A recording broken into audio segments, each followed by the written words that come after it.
Now we start with the new unit, that is gravitation. नई unit है gravitation, start कर रहे हैं हम लोग, और उसमें सबसे पहले लेके चल रहे हैं हम लोग Kepler's laws of planetary motion, और साथ में ये कुछ चीज़ें डिस्कस करेंगे, जैसे deduction of Kepler's third law, deduction of Kepler's second law, और deduction of Newton's law of gravitation from Kepler's law. तो बहुत ही इंपॉर्टेंट टॉपिक है। तो कैपलर्स से पहले भी दो थ्योरी आई, और पहली थ्योरी थी जियोसेंट्रिक।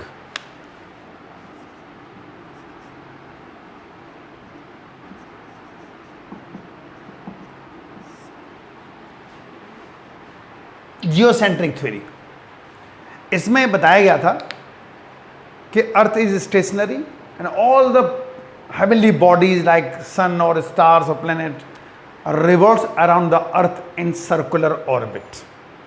ये सबसे पहली थ्योरी थी जियोसेंट्रिक, यानी कि earth is at the centre and all the heavenly bodies in universe revolves around the earth in circular orbits. ये जियोसेंट्रिक थ्योरी आई। फिर कोपरनिकस ने उसको चेंज किया और उसको दिया फिर हीलियोसेंट्रिक।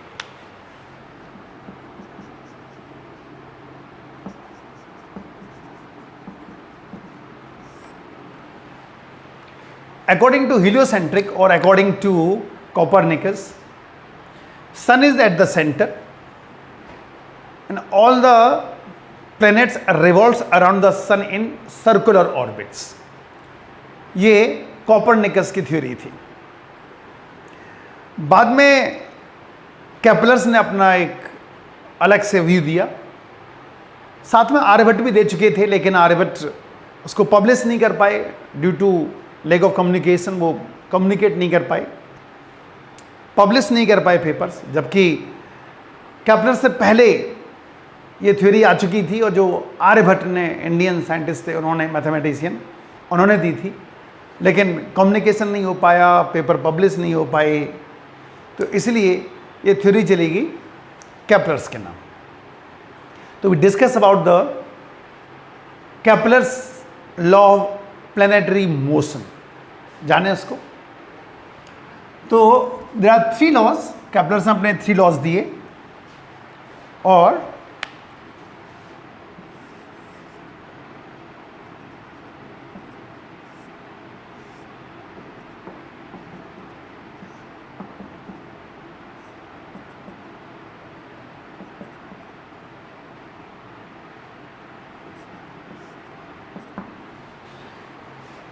तो कैपलर्स ने जो फर्स्ट लॉ दिया,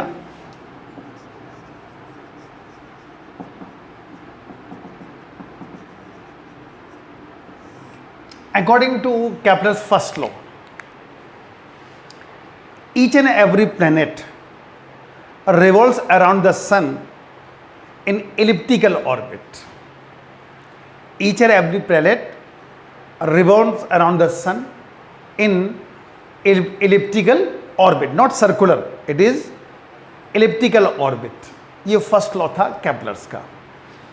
now Kepler's second law,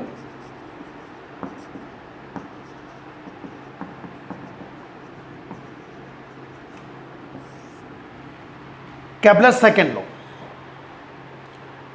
according to Kepler's second law,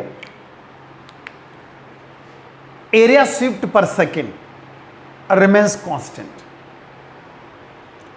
area shift by the planet per second remains constant, या aerial velocity remains constant।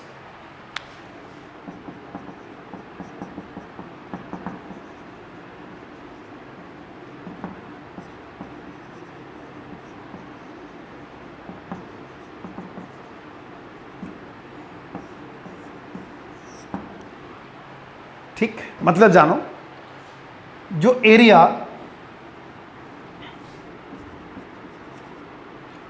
Of P1 SP2 it will be equals to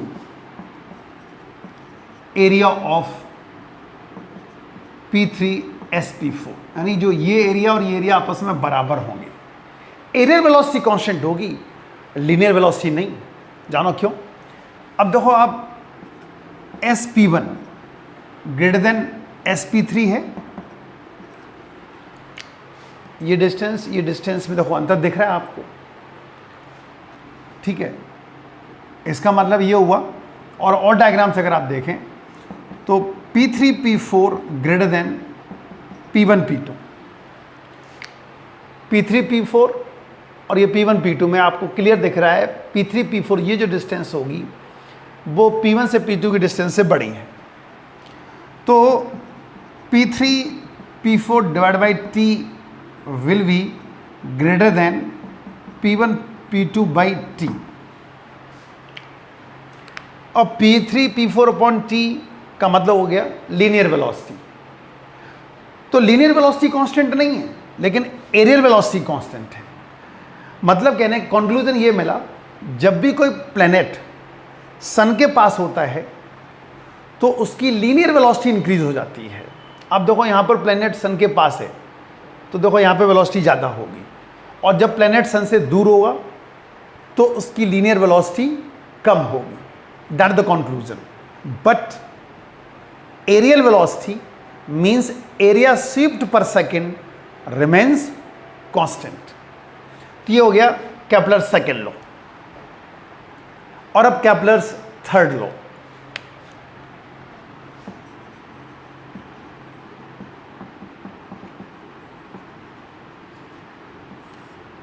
Kepler's third law.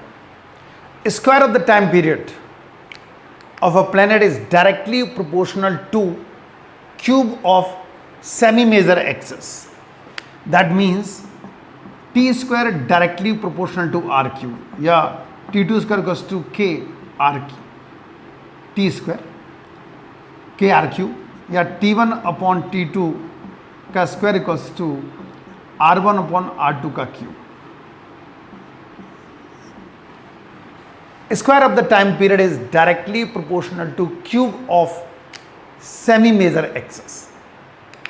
So these are the Kepler's law. Kepler's first law: each and every planet revolves around the sun in elliptical orbit.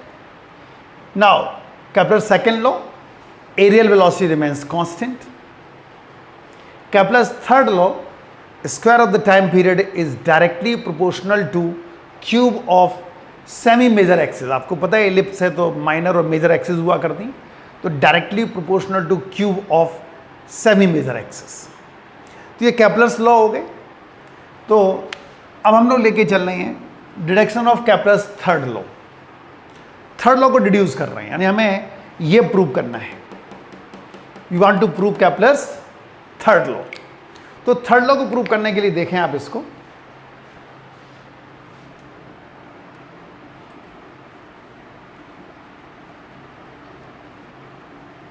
तो topic है हमारा deduction of Kepler's third law.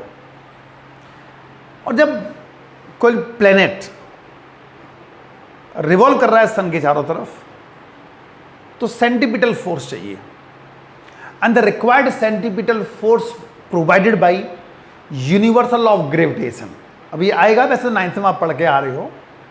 The required centripetal force provided by universal law of gravitation, मतलब Gms यानी sun का mass, MP planet का mass upon R square equals to Gmp by MP V square over R। इसको हम लोग MP/R omega square भी लिख सकते हैं, क्योंकि V equals to R omega होता है इसलिए। तो Gms बाई R स्क्वायर इक्वल्स टू मिलेगा आपको R ओमेगा स्क्वायर, यानी R omega means 2 pi upon T, तो 4 pi square upon T square हो गया। तो टी स्क्वायर मिलेगा आपको 4 pi square R cube divide by Gms। अब इसमें ये अमाउंट अगर आप देखें, 4 पाई स्क्वायर कांस्टेंट क्वांटिटी होगी, G यूनिवर्सल ग्रेविटेशनल कांस्टेंट है, mass of the star means mass of the sun हो गया, तो ये अमाउंट कांस्टेंट हो गया। That's why T square equals to K R cube, और T square is directly proportional to R cube. तो इस तरह हम लोग कैपलर्स थर्ड लॉ को डिड्यूस कर सकते हैं। कैसे किया? When a planet revolves around the sun, centripetal force required and the required centripetal force provided by universal law of gravitation। तो उससे जब हमने, आपको पता है ओमेगा 2 पाई अपॉन टी होता है, 4 pi square G M S means mass of the sun, ये सब चीज़ कांस्टेंट हो गई। तो T square equals to K R cube, where K किसके बराबर है? K is equals to 4 pi square upon G M S यानी मास ऑफ द सन। तो इस तरह Kepler second law, third law prove हो गया। अब केपलर सेकंड लॉ प्रूव करते हैं। केपलर्स सेकंड लॉ,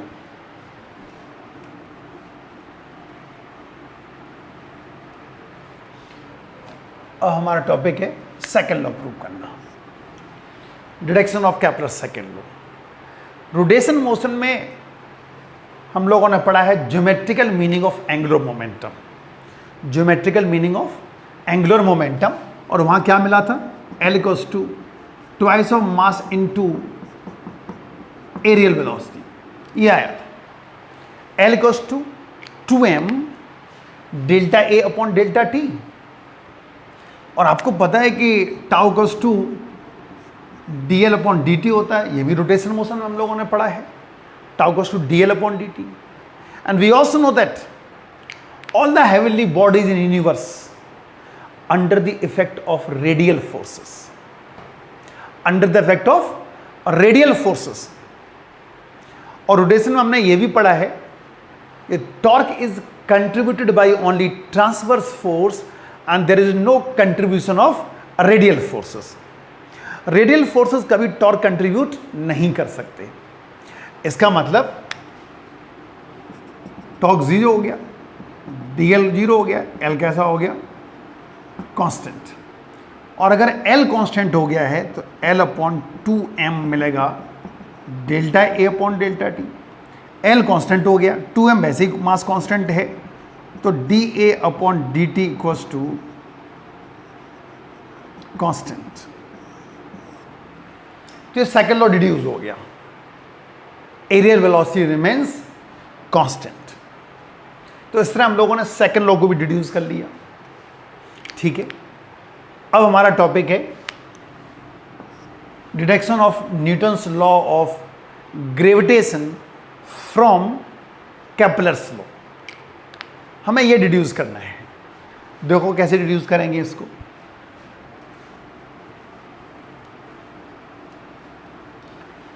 नाउ तो सेंट्रीपिटल फोर्स से घूम रहा होता है, आपको पता है कोई भी बॉडी तभी घूमेगी जब उसके पास सेंट्रीपिटल फोर्स होगा।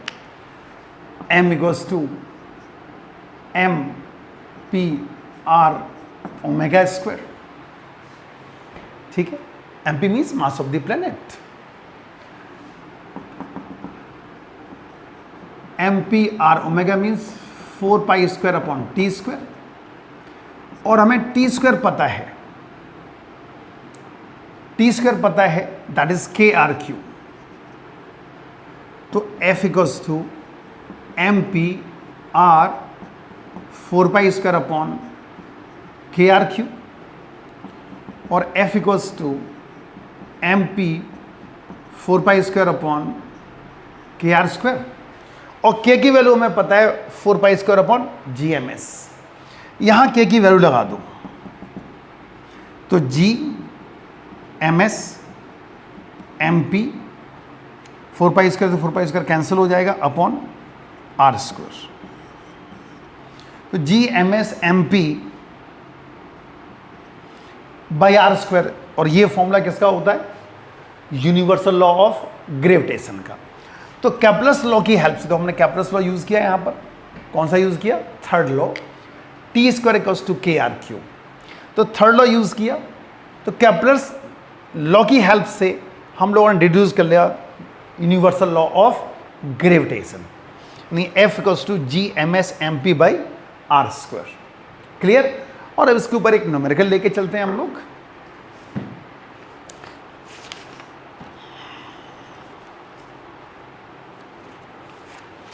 एक न्यूमेरिकल लेके चल रहे हैं उसके ऊपर।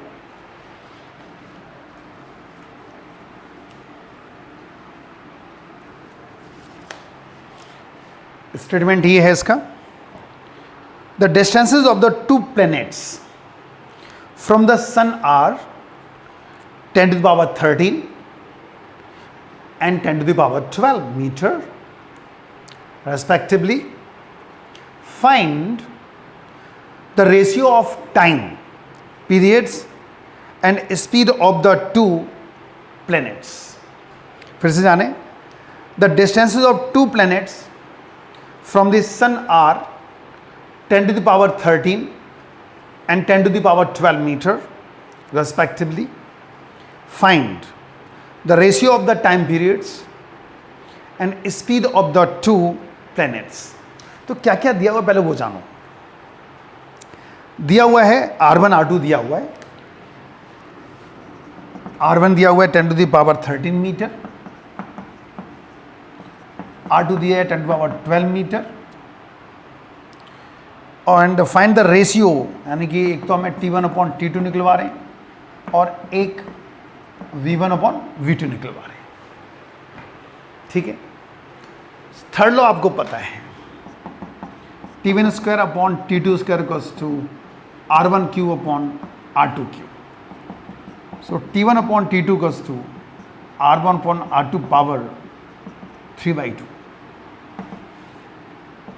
10 to the power 13/10 to the power 12 power होगी 3/2,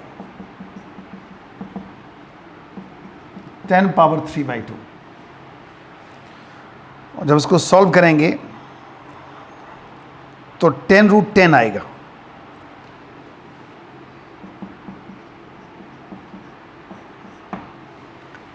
(10√10) ये T1/T2 आ गया।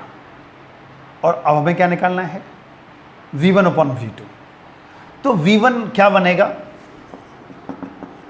2π R1/T1, V2 बनेगा 2π R2/T2। तो V1/V2 मिलेगा R1/R2 T2/T1। तो R1/R2 10 to the power 13 divide by 10 to the power 12 और T2/T1 आया है, T2/T1 आएगा 1/10√10। जब इसको सॉल्व करेंगे तो V1/V2 मिलेगा 1/√10। तो ये एक न्यूमेरिकल था जो कि केपलर्स थर्ड लॉ बेस्ड था। क्लियर?